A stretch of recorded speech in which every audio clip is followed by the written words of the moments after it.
Chers amis, merci de nous retrouver pour ce premier e-débat de l'année 2022 du Conseil national des barreaux sur un thème majeur dans la lutte contre les injustices, qui est un sujet cher à mon cœur, mais aussi aux élus du Conseil national des barreaux, celui du renoncement, du non-recours au droit au pluriel.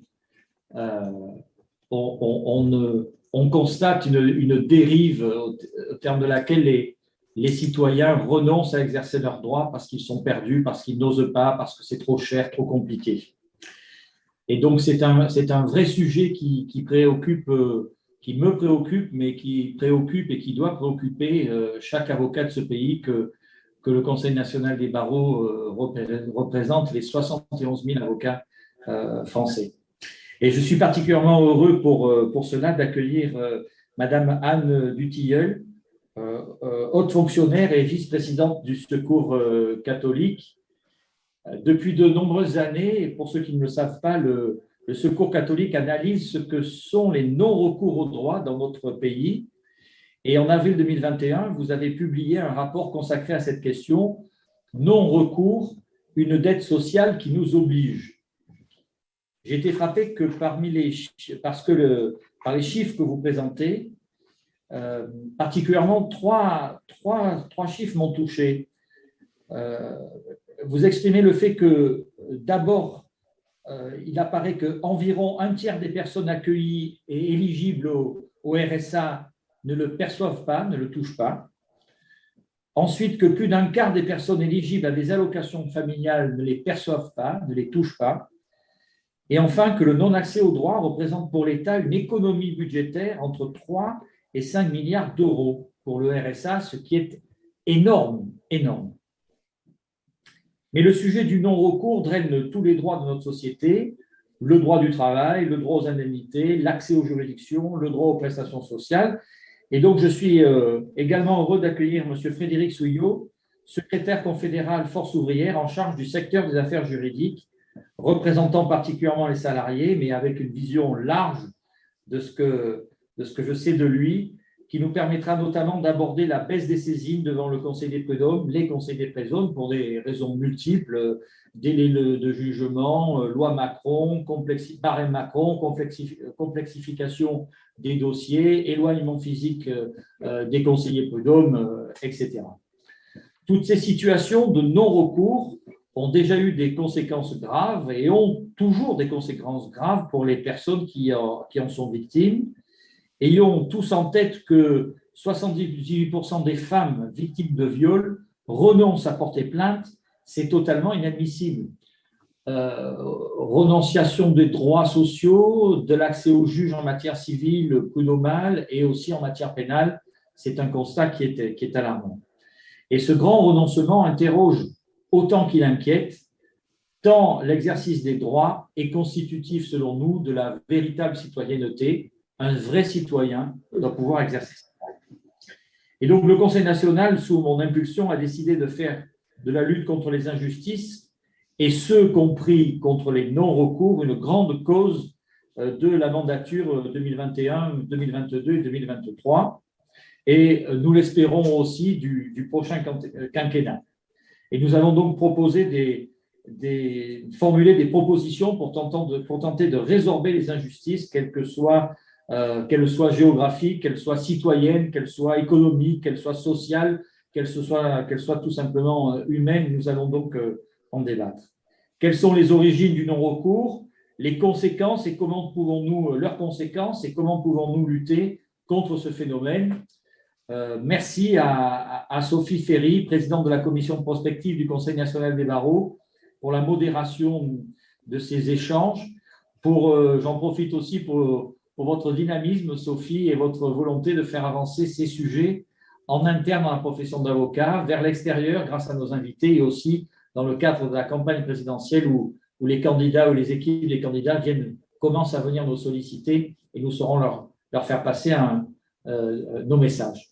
Je vous laisse la parole, Sophie, et vous remercie à nouveau à la fois, chers invités, mais aussi chers invités qui parlent la voie électronique, rejoignez notre e-débat ce matin et à qui je n'ai pas souhaité une bonne et heureuse année. Il est encore temps de le faire. Bonne et heureuse année à nous tous et à nous toutes. Merci, Monsieur le Président. Merci, Madame Dutilleul. Merci, Monsieur Souillot. Merci à vous tous qui avez rejoint ce e-débat sur cette thématique très importante pour cette mandature et pour nous tous, qui est le thème des injustices. Et le titre de ce webinaire, c'est l'avocat, rempart face au renoncement au droit. Je vais m'adresser à vous d'abord, Madame Dutilleul. Le Secours catholique intervient depuis des années très concrètement sur cette problématique de renoncement au droit pour tous les Français. J'ai été frappée dans ce que nous rappelait à l'instant Monsieur le Président Gavaudan par les 3 chiffres qu'il nous indiquait, qui sont des chiffres forts, interpellants. Et je voulais savoir quels étaient les constats que vous posiez, quelles sont les évolutions que vous voyez, percevez, et quelles sont les actions que le Secours catholique mène par rapport à cette problématique. Eh bien, merci. Bonjour à tous. Merci de nous avoir donné l'occasion de dire un petit peu ce que fait le Secours catholique en matière de non-recours. Bien entendu, nous nous axons surtout sur le non-recours en matière de prestations sociales. Et le premier point que je voulais souligner, c'est que nous partons des personnes que nous rencontrons au quotidien. Donc le Secours catholique, c'est une base de plus de 60 000 bénévoles dans des équipes locales qui rencontrent des personnes. Et même si la crise sanitaire a réduit un peu ces rencontres, c'est encore plus de 1,4 million de personnes qui ont été rencontrées en 2021.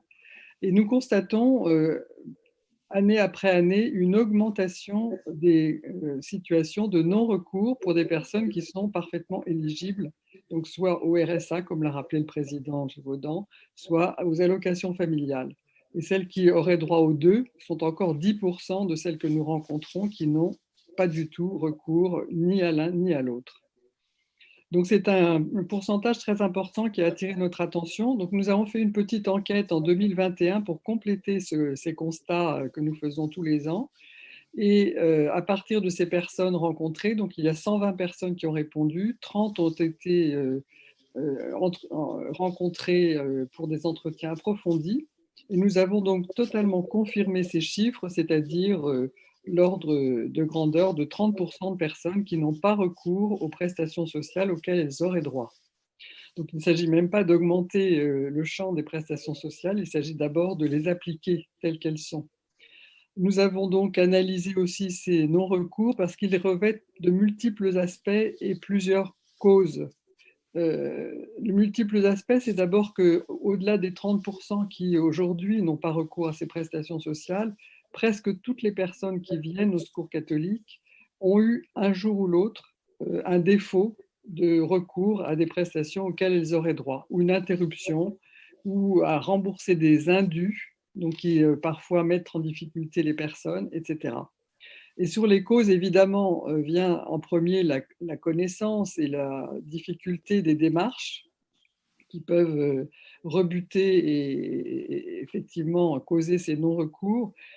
Évidemment aussi la dématérialisation, donc le changement des modes d'accès qui rend difficile les recours pour un certain nombre de personnes qui n'ont pas accès à Internet ou n'ont pas simplement la capacité de se débrouiller seul dans ces ramifications des dispositifs administratifs ou sociaux. Et puis, il y a évidemment alors c'est moins évident, pardon, des personnes qui n'ont pas recours aux prestations sociales tout simplement parce qu'elles considèrent que ça pourrait les mettre en risque, très curieusement. C'est-à-dire que comme il peut y avoir des à-coups, des interruptions, des réclamations ou des changements dans leur vie parce qu'elles sont tellement précaires qu'elles oscillent entre travail et non-travail, déménagement, logement, etc.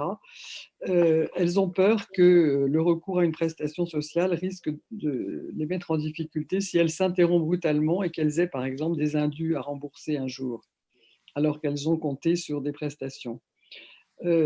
Donc ces discontinuités nécessitent un accompagnement long, et donc c'est ça que nous nous efforçons de faire au Secours catholique, c'est ne pas de procurer des aides ponctuelles, mais d'abord d'accompagner les personnes dans la durée. Et ça, c'est quelque chose qui est pour nous essentiel. Et là-dessus, je voudrais dire qu'on a quand même constaté ces derniers temps des progrès, c'est-à-dire qu'il y a par exemple sur l'accès à l'emploi un programme de services publics d'insertion et d'emploi qui se met en place. Il y a les espaces France Service qui permettent d'avoir accès aussi à la connaissance des prestations. Donc il y a des progrès qui ont été faits, évidemment encore à accompagner et à multiplier et à amplifier parce que il faut nécessairement multiplier ces exemples et multiplier ces lieux où les personnes peuvent trouver des ressources pour accéder aux droits. Et puis, nous avons aussi à cœur la formation de nos bénévoles. Comme je le disais, 60 000 bénévoles sont parfois très anciens dans le système. Les règlements, les dispositifs changent en permanence, donc il faut aussi se préoccuper de leur formation et c'est ce que nous essayons de faire. Je reviens sur un point essentiel pour nous, c'est l'accompagnement et surtout l'attitude vis-à-vis des personnes que nous rencontrons, c'est-à-dire il faut d'une part leur faire confiance, d'autre part qu'elles puissent aussi faire confiance petit à petit au système et donc rentrer dans une perception de leurs droits plus continue, plus positive et plus automatique peut-être aussi pour éviter des interruptions brutales comme celles qu'elles craignent souvent. Voilà. Donc on a d'autres rapports qui concourent aussi dans ce sens. Le rapport de la Cour des comptes a confirmé récemment que le non-recours pouvait être une économie injuste évidemment, mais pour l'État de plus supérieur encore aux chiffres cités, donc plutôt de l'ordre de 10 milliards d'euros pour le RSA. Et puis nous avons également fait un petit rapport complémentaire sur les sanctions et les contrôles, donc en faisant parler les personnes, et c'est un rapport qui s'appelle Sans contrepartie pour un revenu minimum garanti, qui explique comment les personnes se trouvent en difficulté lorsqu'on les convoque à une commission dont elles ne comprennent pas le sens. Par exemple, une commission pluridisciplinaire, pour elles, c'est une commission disciplinaire, donc qui va leur prononcer des sanctions alors que c'est au contraire une commission destinée à les accueillir et à comprendre leur précarité dans les différentes dimensions qu'elles vivent. Mais il y a cette incompréhension de langage aussi sur lesquelles nous avons travaillé et qui, je pense, rejoint vos préoccupations puisque un avocat est parfois vu comme une assistance pour un procès. Or, il ne s'agit pas seulement d'aller devant les tribunaux, mais d'avoir aussi des conseils en amont. Et je pense que votre profession est pour cela effectivement éminemment utile et qu'il faut le faire savoir. Donc, merci de cette matinée. Merci Madame Dutilleul, vous soulevez effectivement un point sensible qui est le rôle d'explication, d'accompagnateur de l'avocat, d'explication du droit, de conseil, de stratégie, mais aussi plus largement de diffusion et d'explication du droit, tout à fait. Monsieur Souillot, en votre qualité de représentant du syndicat FO, donc défenseur des salariés, quel est votre regard sur les non-recours et quelles actions, quelles évolutions, quelles conséquences pour un tel recours? Bonjour à toutes et tous, merci. Nous, notre regard et notre constat, et en fait, il existe très peu de statistiques sur le non-recours et tout ce qui va avec, excepté le nombre de saisines par année devant les conseils de prud'homme ou après devant les différentes instances judiciaires. Alors, les pouvoirs publics utilisent cette donnée de saisine devant les conseils pour prétendre que les salariés ont moins besoin des conseils de prud'homme et de cette justice qui est la justice des pairs, hein, parce que le conseil de prud'homme, c'est 2 employeurs, 2 salariés, c'est vraiment une justice paritaire et ça date de Napoléon. Et voilà, donc à chaque fois qu'on revoit la carte judiciaire pour amoindrir et enlever des conseils de prud'homme, l'excuse, entre guillemets, des pouvoirs publics et de ceux qui ont fait les réformes, puisque ce n'est pas lié à un gouvernement spécifique, hein, ça dure depuis des années, où cette justice, on voudrait la voir, pas disparaître, parce qu'on ne peut pas aller jusque-là, mais on voudrait la voir moins présente. Alors après la renonciation ou les renonciations des salariés et des travailleurs, c'est multiple, il y a multiples facettes. on l'a vu dans certains décrets ou dans certaines lois qui disent le renoncement du justiciable peut être choisi, entre guillemets. Et le peut être choisi, c'est la rupture conventionnelle ou les transactions. Au bout du bout, pour nous, organisations syndicales, la rupture conventionnelle, le lien de subordination entre l'employeur et le salarié, fait que, en règle générale, et majoritairement, ce n'est pas un renoncement qui est choisi. C'est les pressions multiples qu'ont les uns et les autres. Et puis, c'est pas un renoncement en tant que tel. C'est comment est-ce qu'on se sort d'une histoire comme cela avec son employeur le plus rapidement possible pour passer à autre chose. Et notamment sur des tranches d'âge inférieures à 40 ans. Puisqu'on s'aperçoit que, alors, on s'aperçoit qu'il y a plus de ruptures conventionnelles pour les moins de 45 ans que pour les 45-50 ans, puisque vous savez que la loi aujourd'hui définit qu'à 45 ans, nous sommes des salariés âgés. Pour autant, on nous parle de, mais ça je fais une digression, on nous parle de reculer l'âge de départ à la retraite. Donc, vous voyez, si 45 ans, on est déjà un salarié âgé, c'est compliqué. Après, les remparts qu'on essaye de mettre en place. Alors, j'ai une petite note de mon secteur juridique qui me dit si les avocats sont des remparts pour lutter contre le phénomène de renonciation par les salariés, bon, c'est aussi une histoire, c'est ce que disait Madame Dutilleul, c'est parfois une histoire de sémantique. Les salariés, ils ne font pas forcément un choix éclairé, mais quand ils voient pluridisciplinaire, comme elle le disait tout à l'heure, c'est disciplinaire. Et puis, avocat ou syndicat, à un moment, oui, mais si je vais les voir, qu'est-ce que ça va engendrer pour moi, pour ma famille et pour le reste? Donc, parfois, le renoncement, il se fait par méconnaissance. Donc, comment est-ce qu'on arrive à former les gens, à leur expliquer, à donner des moyens d'avoir un avis éclairé? Et de toute façon, nous pensons que notre action est complémentaire. La vôtre comme la nôtre. Nous, défendre les salariés à l'intérieur de l'entreprise ou à travers les conseillers du salarié, les CSE et tout cela, pour éviter le contentieux, bien évidemment. Mais quand il y a contentieux, alors on a des défenseurs syndicaux. Pour autant, nous, à EFO, on préconise, notamment auprès de nos structures départementales, de passer des conventions avec des cabinets d'avocats pour qu'on arrive à accompagner jusqu'au bout les salariés ou les travailleurs pour qu'ils ne renoncent pas à leurs droits.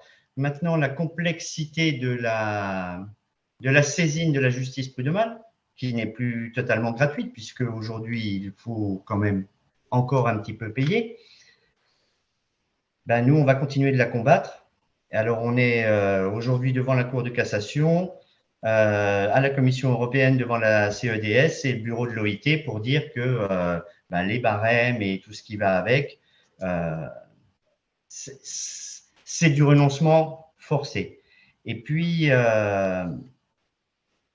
tous ces renoncements qu'on peut avoir sur le fait que on doit s'ouvrir plus vers les travailleurs, ça génère de la colère, ça crée de l'incompréhension. Et puis, au bout d'un moment, ce qu'on entend un petit peu partout, notamment au bistrot du coin, une protestation de notre système judiciaire républicain. Et ça, pour le coup, on a tous notre part de responsabilité pour informer et éclairer. Merci. Merci beaucoup. Je rebondis sur ce que vous indiquez, Monsieur Souillot. Vous parlez de la colère contre l'institution judiciaire. Vous touchez du doigt la problématique de l'importance du non-recours à l'institution judiciaire. Le Conseil national des barreaux a fait réaliser en juin 2021 un sondage par l'Institut IFOP qui donne comme résultat que 43% des Français considèrent que c'est dans le domaine de la justice que les injustices sont les plus grandes. C'est à rapprocher d'une autre étude qui a été faite par le Sénat en septembre 2021, qui critique la justice en émettant 3 séries de critiques. La justice est lente pour 33% des Français, elle est injuste, inégale à 2 vitesses pour 23% d'entre eux, elle est inefficace et laxiste pour 20%, et surtout, 53% des Français ne font pas confiance en l'institution judiciaire. Voilà, c'était une aparté plus sur la focale des institutions judiciaires pour rebondir à ce que vous indiquez, mais effectivement, c'est une problématique phare dont il faut s'emparer. Je reviens sur les raisons du non-recours, parce que de ce que vous nous avez indiqué tous deux, il y a des mots qui font écho et il y a des questions sur ce point. On m'interroge sur les raisons du non-recours. Alors moi, j'ai entendu dans ce que vous indiquez, mais je vais vous laisser développer, la problématique de manque d'information, la problématique des démarches qui sont trop complexes, qui sont trop longues. Madame Dutilleul, vous faisiez référence à un développement des accès, des droits, du numérique, mais il y a des problématiques d'accès justement à ces fonctionnalités numériques. Il y a un chiffre, 13 millions de Français sont frappés par l'électronisme. On a effectivement une marge de progression sensible. Alors, voilà, je reprends ma question de départ, avant ma digression. Quelles sont donc très précisément les raisons des non-recours au droit que vous constatez tous les deux, alternativement, si vous voulez bien? Alors, effectivement, la complexité des démarches et la difficulté pour les connaître jusqu'au bout est un des points essentiels dans la raison de ces non-recours. Et là-dessus, je rejoins ce qui a été dit par Frédéric Souillot sur le fait de vouloir simplifier et de vouloir rendre beaucoup plus accessibles les services administratifs ou les institutions de recours pour faire valoir ses droits. Donc la méconnaissance d'abord des conditions d'éligibilité des prestations sociales. Alors c'est pour ça que nous avons beaucoup apprécié l'annonce qui n'a pas encore été mise en œuvre, mais qui est en gestation toujours, de ce revenu unique, de ce revenu universel d'activité qui permettrait de donner les mêmes conditions d'accès à un certain nombre de prestations sociales. Il y a un rapport qui vient d'être remis qui peut-être ira dans ce sens s'il est suivi. En tout cas, c'est vraiment quelque chose qui, par la simplification, permettrait certainement de réduire ce non-recours. La complexité et le langage administratif, on en a aussi parlé, c'est un des points importants. L'autre point, c'est l'automaticité des droits, c'est-à-dire le fait qu'à partir du moment où vous êtes rentré dans un cadre dans lequel vous avez déclaré tous les éléments de ressources, de situation familiale, personnelle, d'identité et d'adresse, de domiciliation, ce qui est parfois aussi une cause de non-recours, c'est l'absence de domiciliation, parce qu'il y a des personnes qui vivent sans domicile fixe et qui n'ont pas donc la possibilité de recevoir du courrier. Bien, une fois que vous avez passé tous ces caps, de pouvoir recevoir les prestations sans devoir redire indéfiniment les mêmes choses à l'administration.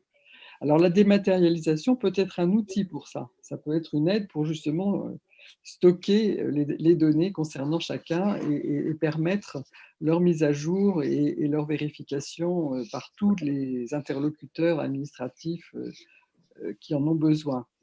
Mais comme vous l'avez souligné, avec la difficulté d'accès à Internet, mais aussi la difficulté de lecture des procédures sur Internet, mais ça, on en a tous des exemples très concrets en tête, évidemment, pour l'avoir nous-mêmes expérimenté, quel que soit notre niveau d'études et de connaissance des rouages administratifs. Donc, cette complexité d'accès, elle est réelle. De plus, maintenant, la prise de rendez-vous pour accéder à une personne et à un interlocuteur physique est également souvent conditionnée par un site Internet. Donc, il y a aussi cette difficulté, c'est-à-dire qu'avant même de pouvoir s'expliquer, rencontrer quelqu'un, il faut passer par cet outil, donc qui est une véritable barrière pour un certain nombre de personnes. Et puis, il y a aussi un facteur,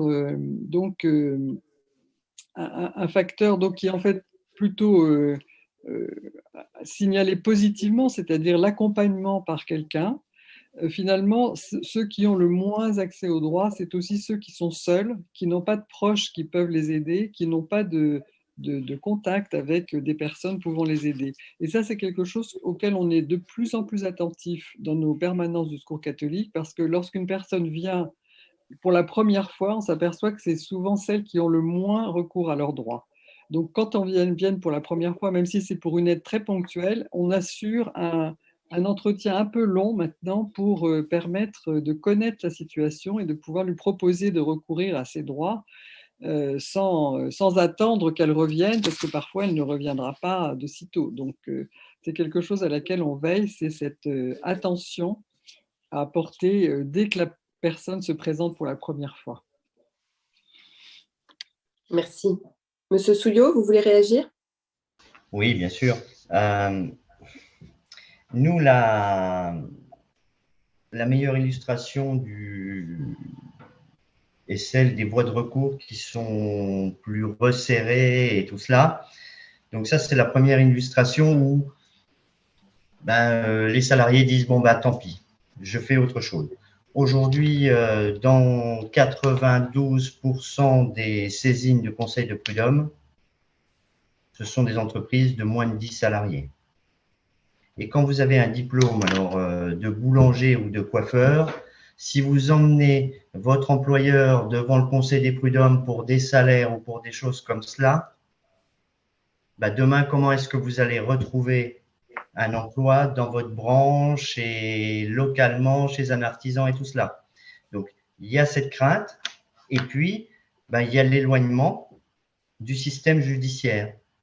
La dernière carte judiciaire qui était, je crois, sous Nicolas Sarkozy, où on avait revu et fermé un certain nombre de conseils de prud'homme, l'éloignement, pour une grande partie des salariés, avant, ils faisaient en moins de 32 km, c'est ce qui était écrit dans l'étude qui avait été réalisée à l'époque, et ils pouvaient aller solliciter un conseil de prud'homme. Aujourd'hui, c'est 55 km. Donc, pour une partie d'entre eux, 55 km. Bien sûr, tous les gens qui habitent dans les grandes villes ou qui sont métropolitains et tout cela, il n'y a pas de sujet. Mais pour tout ce qui est rural, ça pose un souci. Et le premier sujet, c'est les moyens. Aujourd'hui, la loi de l'année dernière ou de l'année d'avant qui font les tribunaux judiciaires la fusion des greffes, parce que comme le disait Madame Dutilleul, si la greffière, ce n'est pas une greffière formée conseil de prud'homme, quand elle va recevoir le salarié, elle va prendre une saisine et elle ne sera pas capable d'expliquer qui, quoi, comment. Alors nous, aujourd'hui, on forme nos conseillers du salarié lors des permanences, mais à un moment, on a l'impression d'être les supplétifs de l'État pour répondre aux questions. Alors, ça ne nous pose pas de problème, hein. Ce sont des salariés, des travailleurs qui ont des besoins, donc ils viennent nous solliciter, on donne des réponses. Mais pour autant, c'est comment augmente-t-on les moyens au niveau de cette justice du travail? Alors, en Conseil supérieur de la prud'homie, on est tous d'accord, organisation syndicale d'employeurs, organisation syndicale de salariés, on vote à l'unanimité et à chaque fois, on se heurte au budget de l'État où on nous dit on va embaucher des greffiers, mais pour autant, regardez, les moyens de la justice sont augmentés, mais comment est-ce qu'on fait de la justice de proximité? Et là, moi, je suis sur mon terrain, qui est la défense des travailleurs, mais la justice de proximité pour tout le monde, et quelle que soit la justice, parce qu'en fait, ceux qui sont très, très éloignés du système, c'est comment est-ce que demain, à côté de chez eux, on peut venir leur expliquer leurs droits, qu'ils soient du travail ou leurs droits sociaux.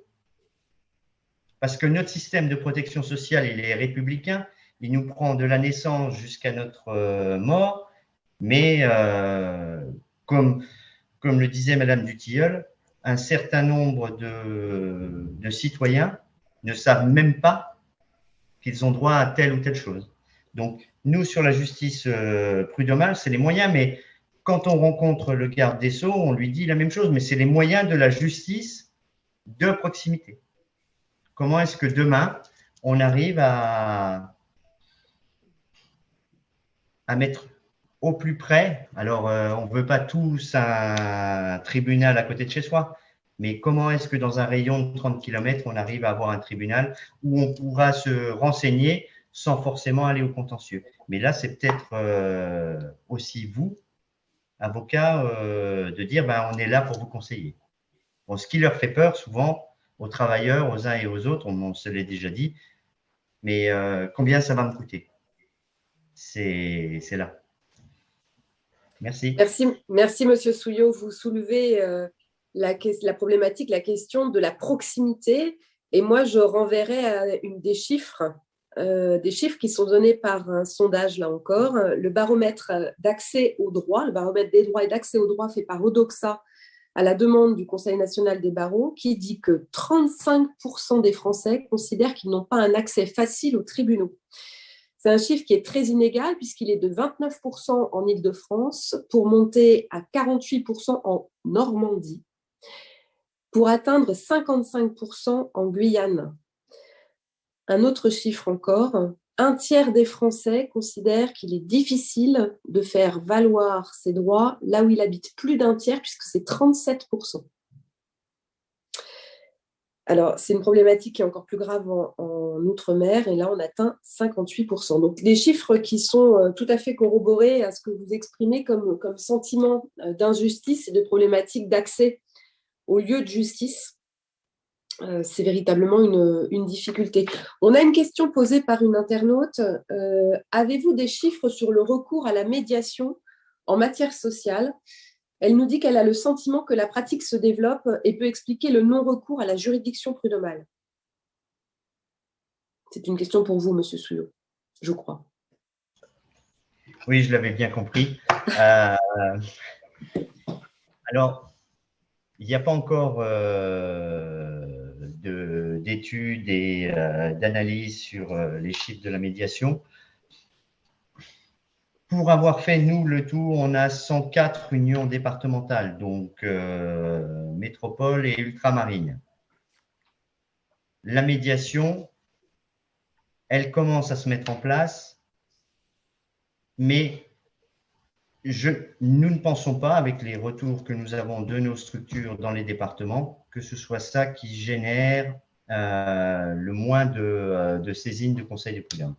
C'est souvent ce qui… Regardez, alors je crois qu'il y a une étude sur le nombre de ruptures conventionnelles signées chaque année, hein, et nous étions signataires, puisque on pense que une mauvaise transaction tout de suite, de temps en temps, c'est mieux qu'un bon jugement 3 ans plus tard où pendant ce temps-là, ben, vous avez resté la tête dans le conflit et le contentieux et pour autant, en tant que salarié, vous avez besoin de vous reconstruire. Alors, quand je dis une mauvaise, c'est-à-dire ben, moins d'indemnité et tout cela, mais comment on en sort rapidement. Donc, la médiation, oui, mais pour l'instant, pas de… Moi, j'ai pas de retour nous expliquant que ça prend partout. Il y a certains départements ou certaines régions où, là, oui, la machine est en marche, mais ce n'est pas la majorité du genre. Très bien. Merci. Madame Dutilleul, tout à l'heure, vous disiez quelque chose de très important, puisque ça rejoint un des constats de notre président, M. Gavaudan, qui indique que quand on est dans un cercle, pour reprendre les mots de notre président, un cercle vicieux du renoncement aux droits, c'est-à-dire qu'on ne sait pas accéder à nos droits, on y renonce et ça crée plus encore d'injustice. Vous nous parlez de l'intermédiation humaine, en fait, là, de l'écoute, du placement d'un individu qui prend en charge une autre personne pour l'amener vers une autre situation. Est-ce que vous faites cette même constat fort du cercle vicieux des injustices ? Oui, c'est certain que les personnes qui sont livrées à elles-mêmes et qui ne savent pas vers qui se tourner, souvent perdent leurs droits à cause des délais, parce qu'il y a aussi cet aspect, il y a la proximité, mais il y a aussi les délais à respecter. Je pense par exemple aux droits des étrangers. s'ils ne sont pas dans les délais stricts des procédures pour s'inscrire, demander les cartes de séjour, les renouveler, etc., ils peuvent perdre leurs droits et c'est dramatique pour eux parce qu'après s'ensuit effectivement toute une cascade de conséquences sur leur logement, sur leur travail, sur leurs conditions de vie en général. Et alors cet accompagnement, effectivement, il est absolument essentiel pour évidemment connaître les droits, mais aussi pour les faire valoir. Par exemple, il nous arrive d'accompagner des personnes migrantes dans les préfectures. D'abord pour réclamer les rendez-vous. Il y a toute une action qui est menée avec notre concours sur l'accès aux rendez-vous dans les procédures, dans les préfectures. Il y a eu des procédures qui ont été menées pour cela et avec succès, enfin avec des réponses du coup pour obtenir plus de rendez-vous parce que les guichets étaient malheureusement saturés. Il peut y avoir aussi, je pense, un accompagnement physique avec une personne qui est là pour dire attention, cette question, voilà comment il faut y répondre parce que vous ne l'avez peut-être pas bien comprise. Enfin, essayer d'aider les personnes aussi à se débrouiller dans le jargon administratif ou juridique. Et là, la présence d'un avocat peut être un appui. Il peut aussi être vu comme si je puis dire, une menace pour les services qui reçoivent les personnes, parce qu'on se dit, oh là là, quelqu'un qui est accompagné d'un avocat, c'est tout de suite un peu dangereux, une procédure. Il faut reconnaître que les personnes dans l'administration ne sont pas non plus forcément armées pour répondre à toutes les situations, donc il ne faut pas pour autant les menacer, si je puis dire. Il faut être toujours dans cet état d'esprit de confiance et de dialogue que j'exprimais comme une base de nos relations avec les personnes et de permettre aux personnes, à travers cet accompagnement, d'avoir elles-mêmes le pouvoir d'agir pour leur propre vie, pour leurs propres droits. Donc ça, c'est un aspect qui est évidemment extrêmement important pour nous. Et cet accompagnement, on essaie effectivement de l'avoir dans la durée. Donc, comme je le disais aussi, c'est important de l'avoir dès le premier contact, mais aussi de pouvoir le poursuivre. Et alors, il y a aussi quelque chose auquel on tient, c'est d'essayer d'aller jusqu'au bout. Parce que quelquefois, le découragement prend au milieu d'une procédure parce qu'on s'aperçoit qu'on a pris la mauvaise route. Donc, on est un peu échec et mat. Et du coup, il faut recommencer au début. Bien que ce découragement n'empêche pas de poursuivre ces démarches, de les recommencer s'il le faut. Et ça ne peut se faire que si on n'est pas seul. Donc, il faut vraiment briser cette solitude, cet isolement devant les procédures administratives. C'est très important. Et puis, je pense que le fait d'avoir confiance en soi permet aussi d'aborder les personnes et les démarches avec plus d'optimisme et du coup de rencontrer des personnes qui peuvent aussi rentrer dans le jeu. Voilà, on a des exemples de travailleurs sociaux qui proposent des solutions alors que même qu'on ne leur a pas demandé. Et ça, je pense que c'est aussi une attitude à développer. D'autres sont beaucoup plus dans l'administration, oui, non, et très, très cadrés et n'aident pas beaucoup à découvrir des champs peut-être qu'on n'a pas soupçonnés pour des droits nouveaux ou des droits auxquels on n'a pas eu accès. Mais il y en a aussi beaucoup qu'on rencontre et qui sont dans cette attitude d'aider de façon plus large la personne dans toutes ses dimensions. Évidemment, les droits et ce qu'ils conditionnent, ça a des répercussions multiples sur les conditions de vie des personnes. Et ça induit donc de sortir ou non d'une précarité ou d'une pauvreté qui, elle aussi, a des visages multiples. Voilà, donc cet accompagnement dans la durée permet aussi peut-être de rebondir lorsqu'il y a des ruptures dans la vie.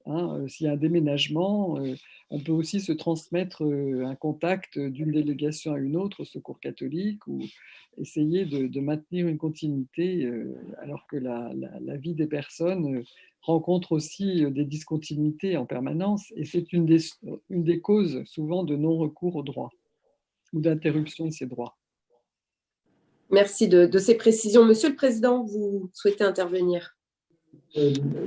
J'avais deux observations. Je reviens un peu en arrière sur la question des prud'hommes qui était évoquée et sur la crainte des salariés, mais qui rejoint la deuxième observation. C'est qu'on s'aperçoit effectivement qu'il y a une grosse pression et que quand vous évoquiez le fait que les salariés préfèrent une rupture conventionnelle à faire vraiment valoir leurs droits, c'est vrai que toute la mécanique judiciaire est faite, et c'est une tendance de fond, et je vais revenir sur l'administration.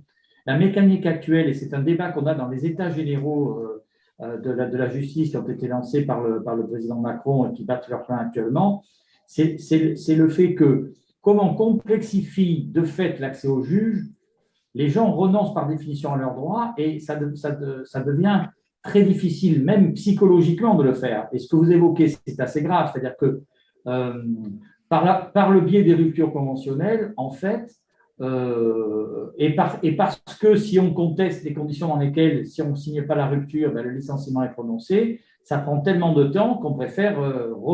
non, c'est pire que tout, c'est pas qu'on renonce à ses droits, c'est que le système fait qu'on oblige les gens à tordre leurs droits. C'est pas qu'ils y renoncent, c'est-à-dire que c'est vraiment la pression et c'est un exercice, et c'est pas bon dans une démocratie. C'est-à-dire à quoi sert-il qu'il y ait 150 ans d'élaboration du Code du travail pour qu'au total, des droits soient mentionnés dans le Code du travail et qu'ils ne soient pas sanctionnés derrière? Parce qu'on sait très bien, les uns les autres, qu'un droit n'existe que s'il est prévu une sanction.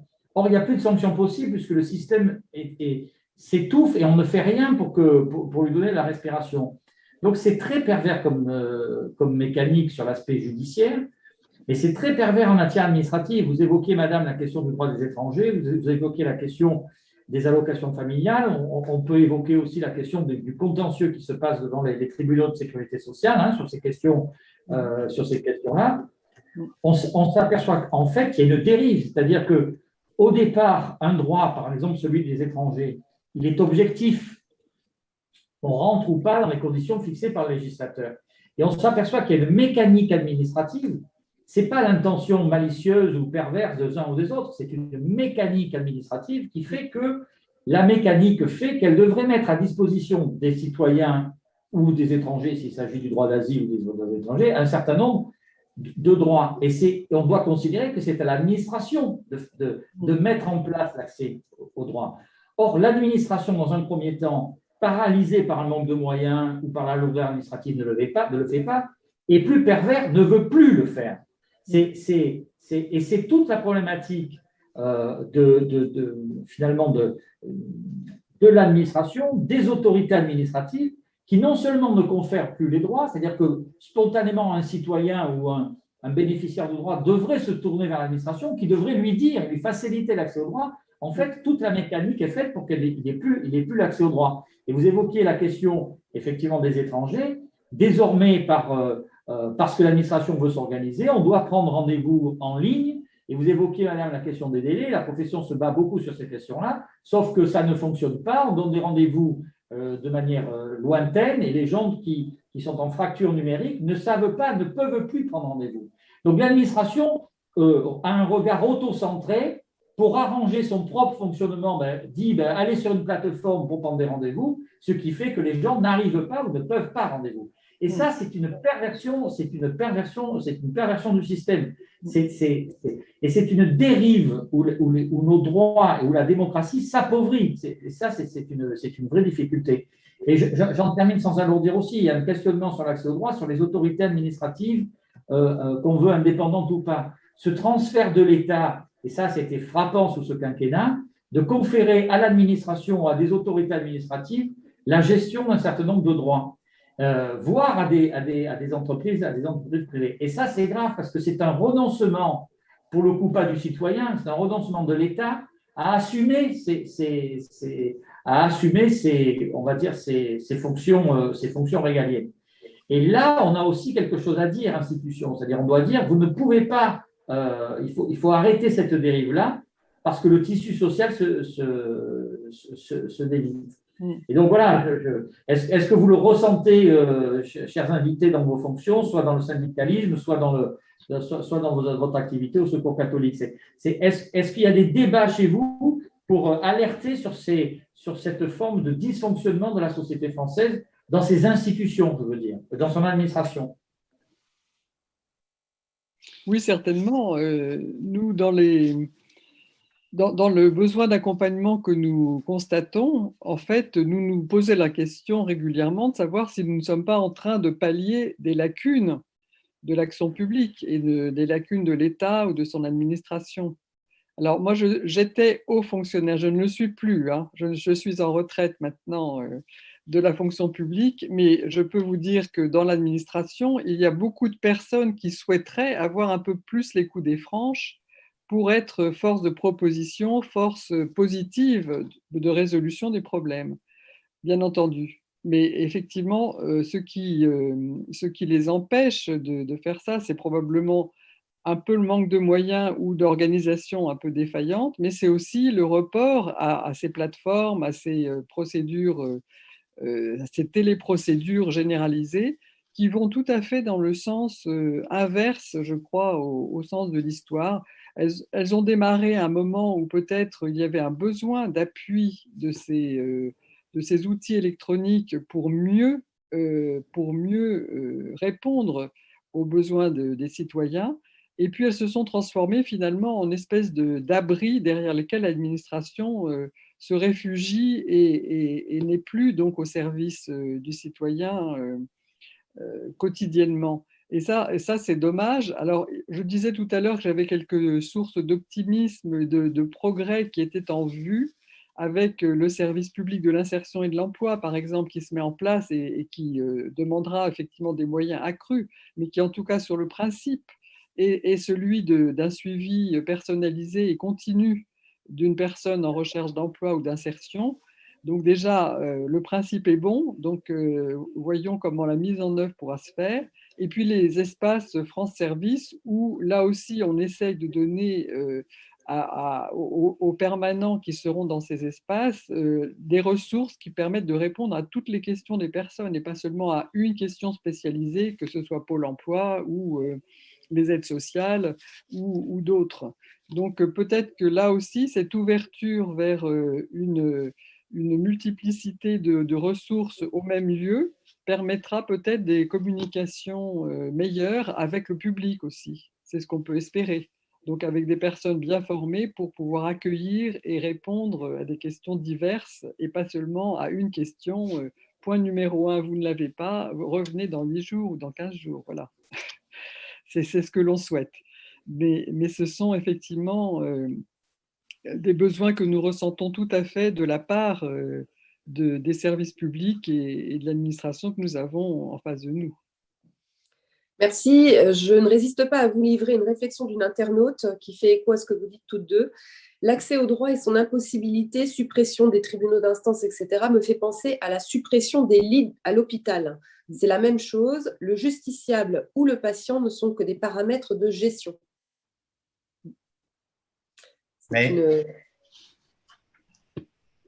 Oui. Monsieur Suot, vous voulez réagir? Oui, je veux réagir, mais y compris sur ce qu'a dit Monsieur le Président. Alors, on partage. Bien évidemment, c'est toute une histoire de moyens, c'est ce que je disais tout à l'heure. Et à partir du moment où on ne regarde les choses que sous le volet économique, combien coûte la justice, combien coûte l'hôpital, et au bout du bout, le service public aux citoyens, qu'il soit pour la justice ou pour l'hôpital ou pour le reste, à partir du moment où on ne regarde les choses que sous le volet économique, la République et les fonctions régaliennes, elles s'effondrent. Et puis après, on a une contestation et une gronde qui montent un petit peu partout. Anti-république, anti-justice, anti-tout cela. Et tout cela, c'est mis en place. Le président parlait des états généraux de la justice. Conseil supérieur de la prud'homie, siègent les organisations syndicales d'employeurs, les organisations syndicales de salariés, le premier président de la Cour d'appel de Paris, le ministère de la Justice, le ministère du Travail.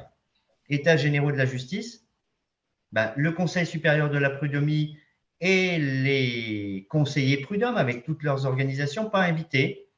Jean-Denis Combrexel, qui était là-bas pour le ministère du Travail, dit « Mais vous avez la plateforme citoyenne où vous pouvez nous envoyer les éléments que vous souhaiteriez voir discuter dans les états généraux de la justice. » Bon, du coup, on s'est réunis à 8, les 5 organisations syndicales de salariés représentatives et les 3 patronales, et on a fait un courrier en expliquant quelle était notre vision de la justice prud'homale, quels moyens devaient être mis en place et quelle justice de proximité nous devrions avoir, puisque le président l'a dit, sur les fonctions régaliennes, il ne doit pas y avoir de débat.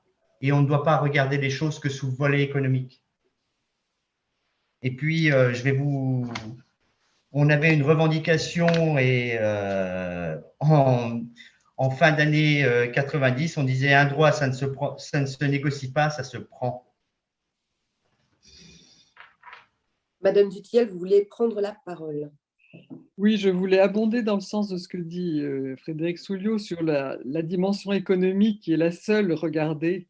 Je pense que à travers la crise sanitaire que nous traversons, ou que nous avons traversée, on espère qu'elle va se finir, nous avons vu en fait qu'il y avait bien d'autres besoins. Effectivement, l'État a pallié les problèmes économiques en déversant, quoi qu'il en coûte, des aides et des compensations à différents niveaux.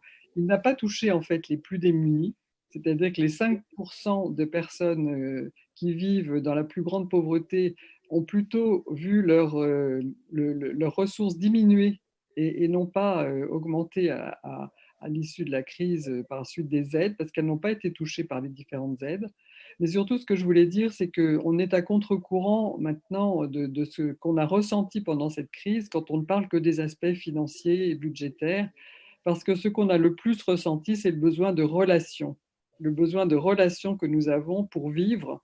Et ça a été vraiment ce manque que nous avons tous ressenti, qui est maintenant tellement visible qu'on ne peut pas l'oublier, je pense. Et donc, je pense qu'il faudra qu'on change, la manière d'analyser les choses et d'analyser les propositions de l'État, y compris pour la prochaine campagne électorale, pour qu'on soit plus dans cet esprit de savoir si on construit une société solidaire ou pas, et si donc on rend possible des relations entre les personnes et entre les services et entre les différentes institutions plus confiantes. Je reviens sur mon mot de confiance qui nous paraît effectivement très important dans cette période que nous vivons. Merci. Deux questions, enfin une question, une réflexion que je vous soumets là aussi des internautes. L'appauvrissement de l'État semblerait se cacher derrière les transferts de compétences vers le privé. Ça, c'est la question. Et une réflexion, la santé mérite mieux qu'un regard économique, la justice aussi. Certains acteurs vont privilégier l'aspect économique. Cette crise en est le détonateur. Alors moi, de cette question, j'en pose une autre. Quel est l'impact de la crise sanitaire sur le renoncement aux droits? Est-ce que ça a exacerbé les choses? Vous venez commencer à nous répondre. Est-ce que ça l'a accentué? Est-ce que c'est temporaire? Alors, je dirais que on espère tous que c'est temporaire. Je pense que ça a accentué les choses parce que confinement et puis attestation de déplacement pour un certain nombre. Alors, moi, j'ai une mère qui a 85 ans, qui habite à 2,5 km de ma maison. Et quand elle voulait venir me voir et tout cela, elle remplissait une attestation papier. Et puis, elle avait vécu l'occupation. Donc, pour elle, elle comprenait les mesures de santé publique et tout cela. Mais pour autant, pour elle, ça compliquait la vie. Mais ça lui a compliqué dans sa petite vie de vieille dame qui se déplace pour aller voir ses enfants. Maintenant, pour tous ceux qui avaient un problème ou un recours, quel que soit le recours, les plateformes Internet, une grande partie, notamment ce que vous expliquiez tout à l'heure sur tous ceux qui ne sont pas formés, e-formation, je ne sais pas comment on le dit, beaucoup moins de recours. L'arrêt de certaines juridictions ont fait que se sont empilés des recours d'avant le confinement. Alors, la justice prud'homale, elle s'est réunie en visioconférence et puis après avec des protocoles sanitaires très, très stricts. Aujourd'hui, on pense que pour le stock puisqu'il s'appelle comme ça. Vous vous rendez compte qu'on parle de dossier, de recours, de prud'homme. Mais on parle de stock. Il va falloir entre 9 et 12 mois et ça dépend des conseils de prud'homme.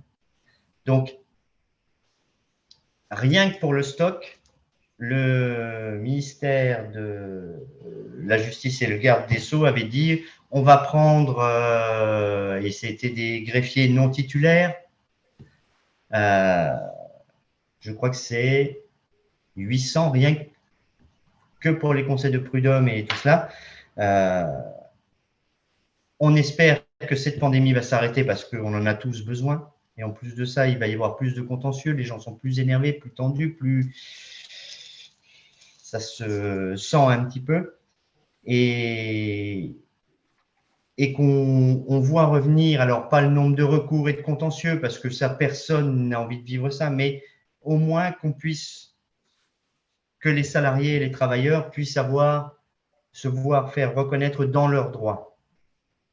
Mais la pandémie et toutes les mesures qui ont été prises ont forcément accentué le non-recours.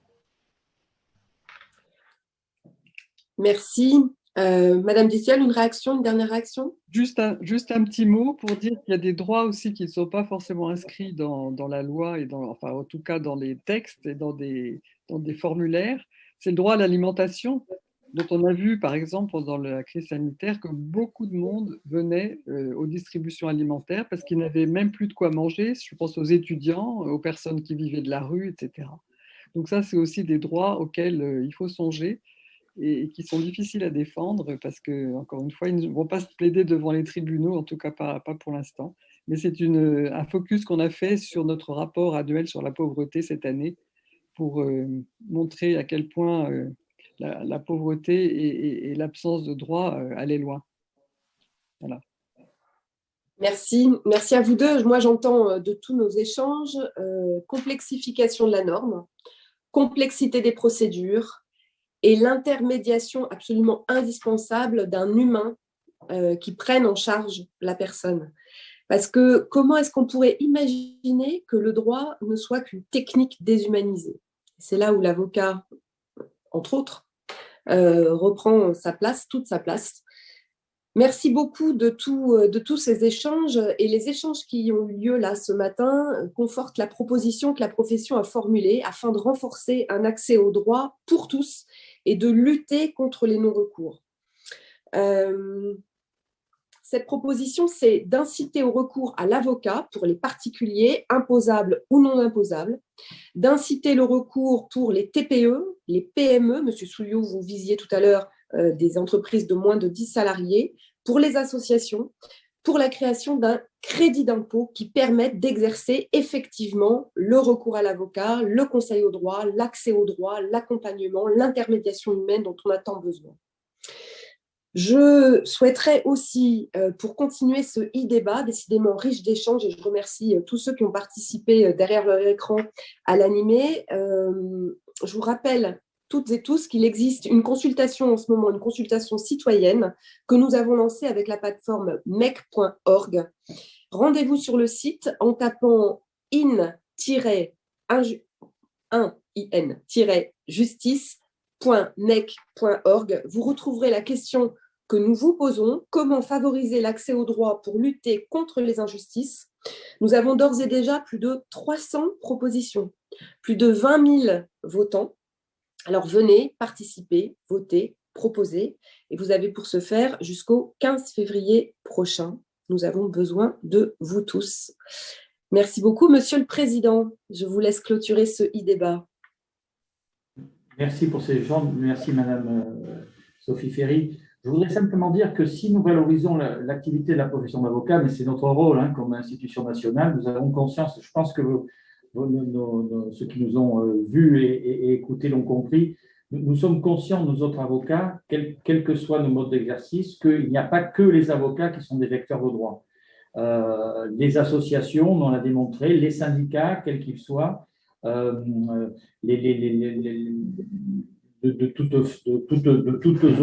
toutes origines, il n'y a pas de souci là-dessus. Et ces questions financières, c'est vrai que vous l'évoquiez tout à l'heure sur la question de l'accès aussi vers qui se tourner, l'avocat, mais il est cher, etc. Ce sont des choses où nous avons besoin de communiquer. C'est-à-dire qu'on s'aperçoit qu'il y a beaucoup de méfiance. Est-ce qu'on va vers telle association, vers tel syndicat, vers tel avocat? Et nous avons, nous, des marges de progression à assumer, notamment en termes de communication sur le coût d'une procédure.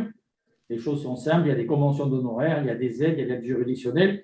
Et je rebondis sur ce que vient de dire Sophie, il y a aussi la volonté que nous avons de faire en sorte que lorsqu'il y a, parce que le droit à l'accès au droit est un droit aussi constitutionnel, et c'est les propositions que nous faisons sur lesquelles que vous venez d'indiquer, crédit d'impôt par exemple. Ce que je veux dire, c'est que ce qui est primordial, c'est effectivement la situation de nos concitoyens. Après, l'activité économique, elle compte, mais je suis très, très heureux de clôturer ce débat parce qu'il a montré que nous savons les uns et les autres nous tourner vers justement d'autres personnes que celles que nous côtoyons habituellement. Et vraiment, je vous remercie de nous avoir permis d'ouvrir ce que j'évoquais tout à l'heure, des fenêtres vers autre chose que nos problématiques corporatistes, personnelles, individualistes. Voilà, j'y tenais beaucoup et je vous remercie vraiment de cette participation et de la valeur de nos échanges et de la conscience que nous avons mis dans les travaux que nous menons. Et puis vraiment, c'est important pour le Conseil national des barreaux de voir ce qui se fait ailleurs. Voilà, je le redis, c'est très important pour nous. Merci beaucoup à tous et bonne et heureuse année à nouveau pour 2022.